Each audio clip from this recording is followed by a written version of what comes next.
नहीं था। टॉप 5 में हम लोगों का मांग था कि आते ही हम समान वेतन देंगे, राज्यकर्मी का दर्जा देंगे और पुराने शिक्षकों की भांति आप लोगों को सेवा शर्त जो पुराना वाला है वही चीज़ दे देंगे। और हुआ जस्ट इसके उलट।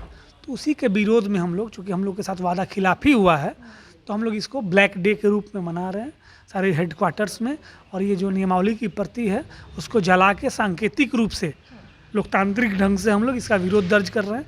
और हम वैसे शिक्षकों से, शिक्षक नेताओं से और अभ्यर्थियों से अनुरोध करेंगे कि अलोकतांत्रिक और असंसदीय शब्दों का इस्तेमाल न करें। अल्टीमेटली मुख्यमंत्री जी हमारे मुख्यमंत्री हैं, संवैधानिक पद पे बैठे हुए हैं, उप मुख्यमंत्री भी संवैधानिक पद पे बैठे हैं, शिक्षा मंत्री भी वरिष्ठ हैं, प्रोफेसर हैं, हम ही लोग के प्रोफेशन से हम लोग के थोड़ा सुपीरियर हैं, संवैधानिक पद पे बैठे हुए हैं। तो जो भी विरोध करना है वो लोकतांत्रिक ढंग से करें और सही शब्दों का चयन करें। इससे अगर आप गलत वे में जाइएगा तो समाज में भी आपकी जगहसाई होगी। तो मैं ये भी अपील करना चाहूँगा लोगों से। सोनी जी, एक और सवाल ये है कि जैसे नियोजित शिक्षक 4 लाख के आसपास हैं, तो परीक्षा की बात को लेकर के भड़के तो वो भी हैं, तो आप इसको जायज़ मानते हैं परीक्षा देनी चाहिए या फिर उसको इस चीज़ को वापस लेनी चाहिए? क्योंकि मांग ये भी है कि जो आप नियमावली जारी की हैं, अगर भूल चूक आपसे हो गई है तो आप उसको वापस ले लीजिए, आंदोलन रुक जाएगी। इसमें सुधार की, थोड़ा बहुत सुधार की ज़रूरत है और क्लेरिफिकेशन की ज़रूरत है। जैसे मान लिए कि आप बोल रहे हैं कि नियोजित शिक्षकों को भी एग्ज़ाम देना होगा, तो हम एग्ज़ाम से डर नहीं रहे हैं, हम लोग एग्ज़ाम दे के ही पास आउट होके आए हैं। बिहार में पहली बार जब टेट हुआ था उसको महापरीक्षा का नाम दिया गया था।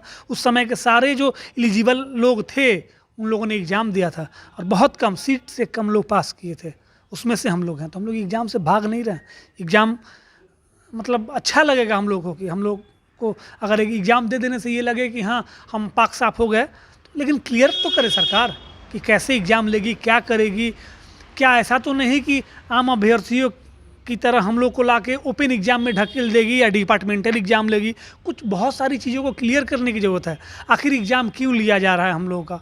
ऑलरेडी आप जो बगैर टेट से आए हैं उन लोग का आपने दक्षता परीक्षा ले लिया है, बाकी लोग तो एग्ज़ाम दे के ही आए हैं। तो क्या ज़रूरत पड़ाई है? फर्जी का बात आ रहा है कि फर्जी फाइल फोल्डर नहीं मिल रहा है इसलिए हो रहा है, तो आप उन लोगों पे कार्रवाई क्या किए ये बताइए। जिनका नहीं आ रहा उनसे कार्रवाई कीजिए। अब तो हम लोगों से भी आपका डिपार्टमेंट नहीं दे पाया, पंचायती राज हो, नगर विकास हो या शिक्षा विभाग हो, वो फाइल फोल्डर नहीं दे पाया, तो अपने पोर्टल के माध्यम से हम शिक्षकों से हम लोग का डॉक्यूमेंट मांगा, हम लोग अपलोड कर दिए। अब कहाँ समस्या है? जांच करिए ना, जो फर्जी है उसका पे कार्रवाई कीजिए। लेकिन एग्ज़ाम नहीं लेना उचित नहीं है। और अगर आप ले रहे हैं तो उसके लिए क्लियर कीजिए कि आप डिपार्टमेंटल एग्जाम लीजिए हम लोग के लिए। क्यों बीपीएससी में हम लोग जाए? हमारा डिपार्टमेंटल प्रमोशन के लिए डिपार्टमेंटल एग्जाम होता है ना। आप डिपार्टमेंटल एग्जाम लीजिए और हमको समायोजित कर दीजिए।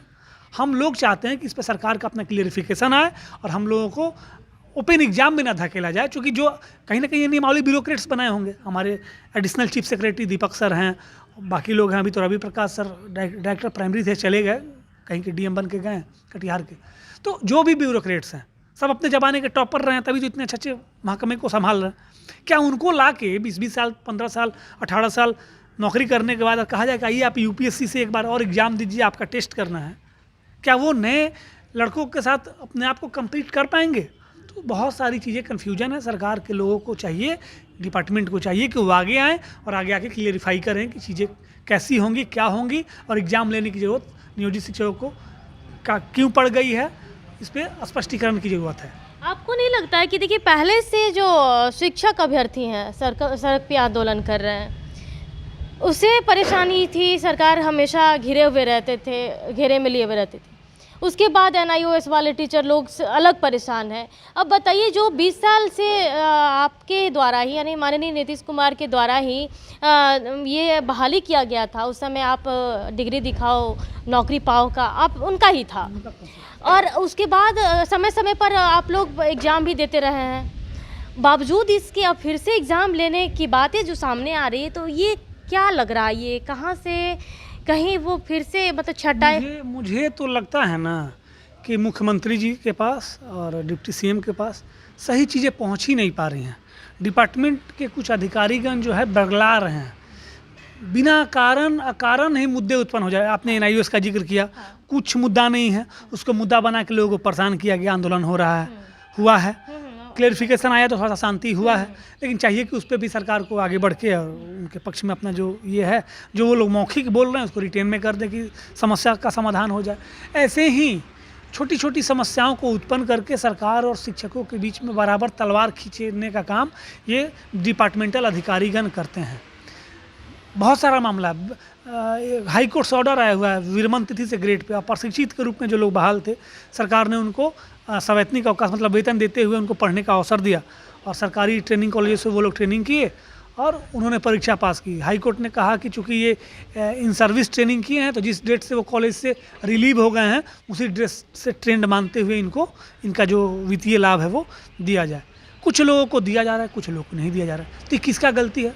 सरकार में बैठे लोग के पास जब ये चीज़ आती है तो कहते हैं नहीं मिल रहा है, हम लोगों को तो पता है मिल रहा है। तो मेरे कार्य हैं जिसको सरकार को चिन्हित करने की ज़रूरत है, जो बरगला रहे हैं और चीज़ों को हवा दे दे के सरकार शिक्षक और अभ्यर्थियों के बीच में बराबर तलवार खिंचवा दे रहे हैं, जिससे संवाद हो ही नहीं पा रहा है। संवादहीनता हो जा रही है इन कर्मचारियों के बीच में, अभ्यर्थियों के बीच में और सरकार के बीच में। अब विपक्ष की सरकार, अब विपक्ष में जो है वो बता रहे हैं इसे कि चुनावी मुद्दा है ये। सबसे पहले तो जो भी विपक्ष में होता है उसके लिए हम लोग सबसे प्यारे, सबसे दुलारे होते हैं, एकदम गोद में लेते हैं लोग, सहोदर भाई की तरह एकदम हम लोग से मतलब व्यवहार किया जाता है।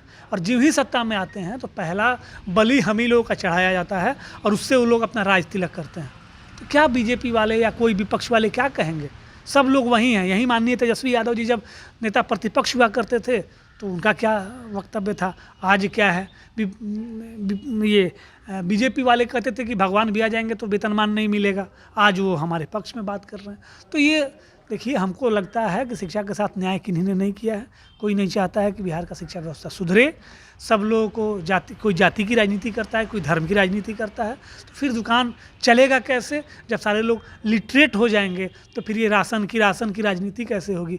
तो वोट बैंक के बच्चे ना सरकारी स्कूलों में क्या लग रहा है कि ये सरकार ही चाहती है कि लोग अशिक्षित रहें? बिल्कुल, सरकारें जिनकी भी रही हैं ईमानदारी से काम नहीं हुआ है और ये लोग जो है भेदभावपूर्ण रवैया अपनाते रहे हैं शिक्षा के साथ। और जो मैंने कहा वही चीज़ें हैं कि ये लोग चाहते ही नहीं है, वोट बैंक के बच्चे पढ़ते हैं ना। तो फिर वो जागरूक अगर हो जाएंगे तो अपने अधिकारों को खोजेंगे, अपने राइट्स को खोजेंगे, तो फिर जात पात और धर्म की राजनीति कैसे होगी? तो देखा आपने कि किस तरह से जो नियोजित शिक्षक है वो भी परेशान है इस नए नियमावली से, चूँकि परीक्षा की बातें कही जा रही है, जबकि जब से ज्वाइनिंग लगभग 15-17 साल के आसपास, यूँ कह लें तो 20 साल के आसपास इन लोग की नौकरी है। समय समय पर परीक्षा देते रहे, दक्षता परीक्षा भी पास किए हैं, बावजूद इसके अब बीपीएससी के थ्रू इन लोगों को एग्ज़ाम देने की बात है। तो कहीं ना कहीं अब इन लोगों को भी लग रहा है कि बरगलाने की बात कही जा रही है। खुद भी ये लोग एक्सेप्ट कर रहे हैं कि हाँ, अगर परीक्षा लेनी है तो आप डिपार्टमेंटल एग्ज़ाम लीजिए ताकि प्रमोशन के तौर पर हम लोग का हो। तो नहीं, उसको भी लेकर के ये लोग जो संशय है वो क्रिएट हो रहा। साथ ही साथ जो कभी आज जो पक्ष में है, जो सत्ता पक्ष में आ गए, सरकार में आ गए, कभी विपक्ष में थे तो बढ़ चढ़ कर शिक्षकों का मुद्दा उठाते थे, लेकिन अब जो सरकार में आ गए हैं तो अब वही शिक्षक का जो मुद्दा है उसको लेकर के सही से क्लियर कुछ भी कर नहीं पा रहे। साथ ही साथ आरोप जो नियोजित शिक्षक है उनका यह भी आरोप है कि कहीं ना कहीं जो विभाग के लोग हैं, माननीय मुख्यमंत्री और तेजस्वी यादव जो डिप्टी सीएम हैं, उनको भी बरगलाने की कोशिश कर रहे हैं। फिलहाल के लिए इतना ही। बने रहे कशिश के साथ। पट्टा संगीता संघ की रिपोर्ट।